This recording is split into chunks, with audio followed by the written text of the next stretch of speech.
बिस्मिल्लाहिर्रहमानिर्रहीम। प्यारे बच्चों, अस्सलाम वालेकुम। मेरा नाम साजिदा नूर है और मैं आपको गौहर पब्लिशर्स की जानिब से खुश आमदीद कहती हूँ। हमारा मोटो है redefining the geography of education through digital resources for conceptual learning. आज के इस वीडियो लेक्चर में हम गौहर निदाए उर्दू जमात चहारुम के सबक नंबर 10 सेहत व सफाई की मश्क शुरू करने जा रहे हैं। तो आइए चलते हैं मश्क की जानिब। प्यारे बच्चों, सफ़ा नंबर 65 पर हमारी पहली सरगर्मी है, आओ समझें। सबसे पहले खाली जगह पुर करें। फल फरोश डैश दुकान भी थी, फल फरोश की दुकान भी थी। बाजार डैश हर वक्त चहल पहल रहती थी, बाजार में हर वक्त चहल पहल रहती थी।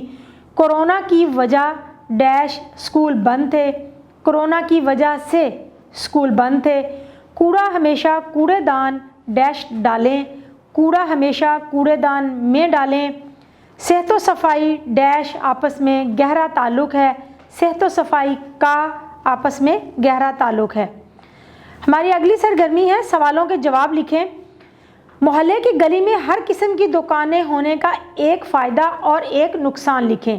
तो जवाब है, मोहल्ले की गली में हर किस्म की दुकानें होने का एक फ़ायदा ये है कि हर चीज़ घर के पास ही मिल जाती है, और नुकसान ये है कि मोहल्ले में गंदगी फैलती है।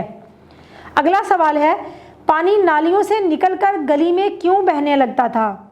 जवाब है, घरों का कूड़ा और गंदगी नालियों में जाने से नालियों का पानी बाहर बहने लगता था। अगला सवाल है, मरियम की अम्मी ने कौन सा अच्छा काम किया? तो जवाब है, मरियम की अम्मी ने बच्चों को मुफ्त ट्यूशन पढ़ाने का इंतज़ाम किया और दूसरे मोहल्ले की औरतों को सफाई के बारे में भी आगाह किया। हमारा आखिरी सवाल है, हुकूमत के महकमों से काम लेने के लिए क्या करना पड़ता है? तो जवाब है, हुकूमत के महकमों से काम लेने के लिए मुतल्लका महकमे में दरख्वास्त देना पड़ती है, जिससे काम हो जाता है। प्यारे बच्चों, हमारी अगली सरगर्मी है, मिसाल के मुताबिक कालम अलिफ को कालम बे से मिलाकर मुरक्कब अल्फाज बनाएं। सबसे पहले मैं आपको बताऊं कि मुरक्कब अल्फाज क्या होते हैं। दो लफ्ज़ों से मिलकर बने हुए अल्फाज को मुरक्कब अल्फाज कहते हैं। कालम अलिफ में लफ्ज़ का एक हिस्सा दिया गया है, कालम बे में से एक लफ्ज़ लेकर आपने मुरक्कब अल्फाज बनाने हैं। तो आइए देखते हैं। सब्ज़ी फरोश, चहल पहल, कूड़े दान, गुंजान आबाद, मेल जोल, दुकानदार। प्यारे बच्चों, हमारी अगली सरगर्मी है, आओ बात करें। ऐसा वाक़या सुनाएं जब आपने अपने घर या मोहल्ले की सफाई में हिस्सा लिया हो, अपने साथियों को भी आगाह करें। तो आइए, वाक़या किस तरह से हमने तरतीब देना है, किस तरह से इक़्तिबास की शक्ल में लिखना है। हमारी गली में बहुत ज़्यादा कूड़ा पड़ा रहता था, क्योंकि हमारी गली का खाकरोब छुट्टी पर गया हुआ था। इस वजह से गली में बहुत सा गंद जमा हो गया था। सब मोहल्लेदारों ने फैसला किया कि गली को साफ़ किया जाए। तमाम घर के बच्चों की ड्यूटी लगी और मोहल्ले के अंकल इमरान इस काम के इंचार्ज थे। सब बच्चों में मैं भी शामिल था।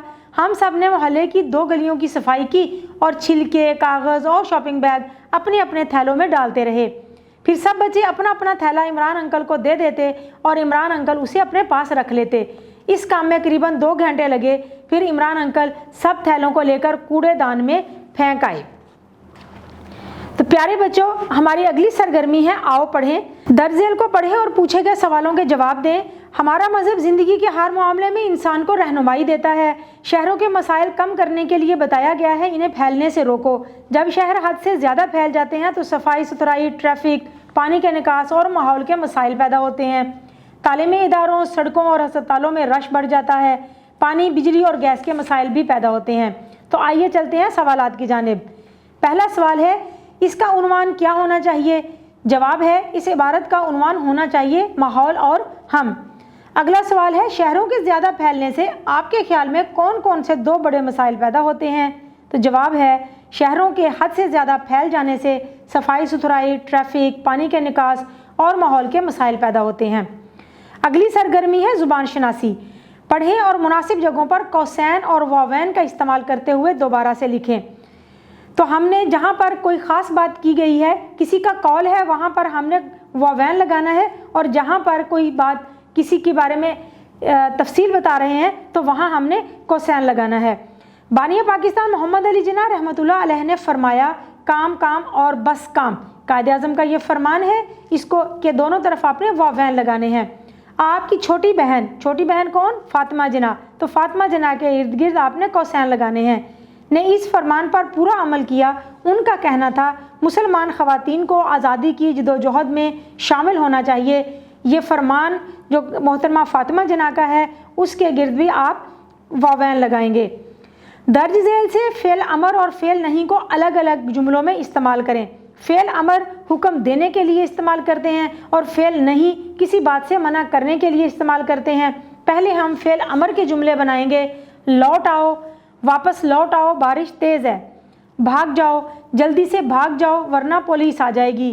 पहनो, जल्दी जल्दी गर्म कपड़े पहनो वरना सर्दी लग जाएगी। फ़ेल नहीं के जुमले बनाते हैं। मत देखो, सूरज की तरफ मत देखो वरना आंखें ख़राब हो जाएंगी। जल्दी ना करो, बस पर चढ़ने में जल्दी ना करो, गिर जाओगे। मत खाओ, गर्म खाना मत खाओ, हमेशा ठंडा करके खाओ। प्यारे बच्चों, अगली सरगर्मी है और नया लिखें।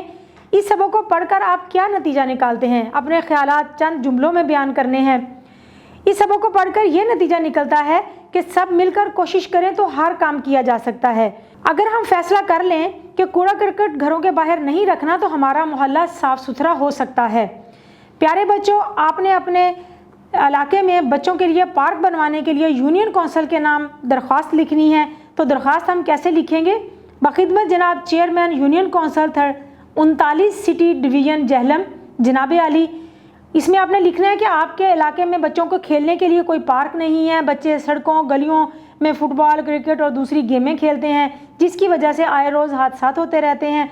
तो मेहरबानी फरमाकर पिछले मोहल्ले में जो जगह खाली है वहाँ पर बच्चों के खेलने के लिए पार्क बना दिया जाए। आखिर में ऐन नवाजिश होगी और फिर आला अर्ज़ के बाद आपने अहले मोहल्ला के बारे में लिखना है कि कहाँ से आप बात कर रहे हैं। प्यारे बच्चों, हमारी अगली सरगर्मी है जोड़ी में बैठें और डाकखाना, अस्पताल और बैंक में लिखी गई हदायत पढ़ें। तो हदायत कौन कौन सी हो सकती हैं? वहाँ पर कतार बनाइए, यहाँ मत बैठें, अपनी बारी का इंतज़ार करें, पानी बैठकर पिएं, इधर उधर मत थूकें, खाने पीने की चीज़ें यहाँ पर मत खाएं, रद्दी कागज़ वगैरह यहाँ ना डालें, शोर ना करें। प्यारे बच्चों, उम्मीद है कि आपको आज की ये वीडियो बहुत अच्छी तरह से समझ आ गई होगी। अपनी मश्क को एक बार दोहराना मत भूलिएगा। इंशाल्लाह अगली वीडियो में अगले लेक्चर के साथ फिर मिलेंगे। तब तक के लिए अल्लाह हाफिज़।